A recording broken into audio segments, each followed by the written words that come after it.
The moment na magdesisyon kang sumunod sa Panginoon, ikaw ay nagiging target ng kaaway.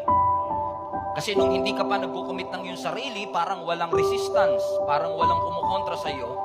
But the moment na sinabi mo, from this day forward, ibibigay ko ang buhay ko sa ating Panginoon, napansin niyo ho ba na parang pahirap ng pahirap kasi nagiging target ka ng kaaway. Kaya nga sabi rin ng scripture, do not surprise when you encounter trouble. In essence, at sinasabi, pag walang trouble sa buhay mo, mas dun ka masurpresa. Kasi pag walang resistance, ibig sabihin, kakampi mo yung diablo. Amen. Kasi kung the moment na ikaw ay nagbibigay at nag-aalay ng buhay mo sa Panginoon, mag-expect ka talaga na may mga trouble na darating sa iyong buhay. Totoo ba mga kapatid?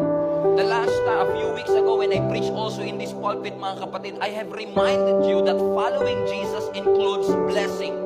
Following Jesus includes miracle. Following Jesus includes